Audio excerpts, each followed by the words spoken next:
My husband's mistress thinks she won because she stole my rich husband, but he was flaunting my wealth. Now they're both going to taste poverty, and my best friend thinks I should tell the mistress. So, I, 39F, have been with my husband, 39M, for 14 years, and we have lived together for 11 of those years.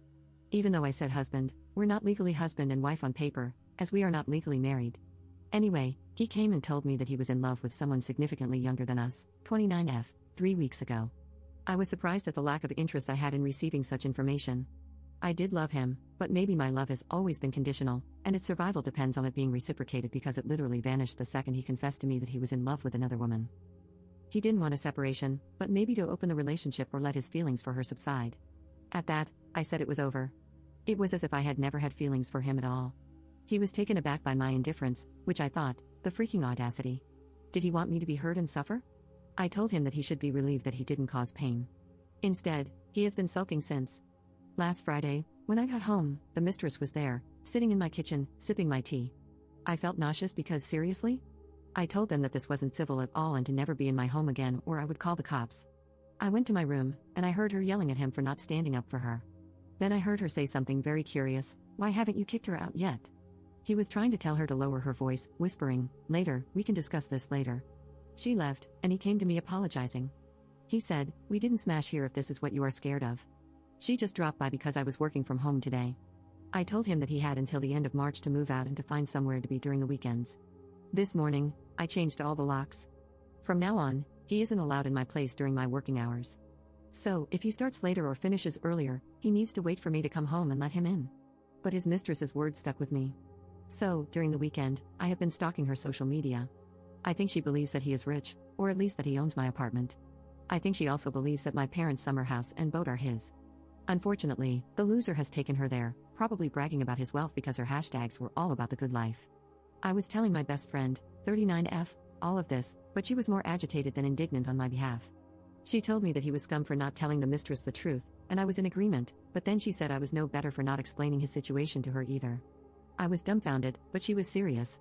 I told her that it wasn't my job to bring the mistress back to earth. My best friend got very angry and demanded that I give her the mistress's username so that she could warn her. I refused, so she called me a bigger prick than he is then. I don't know what's going on with these people.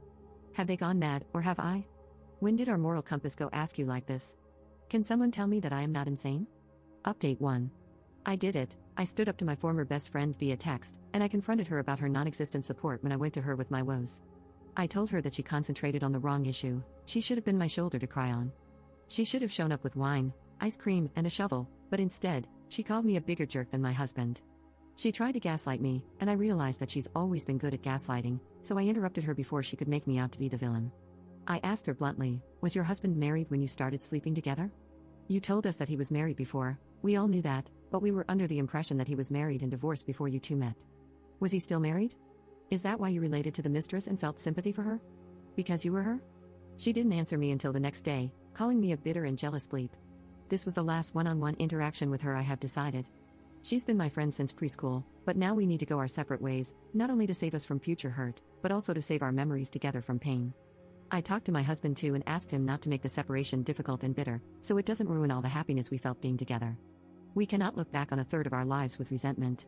I asked him to accept my dad's offer.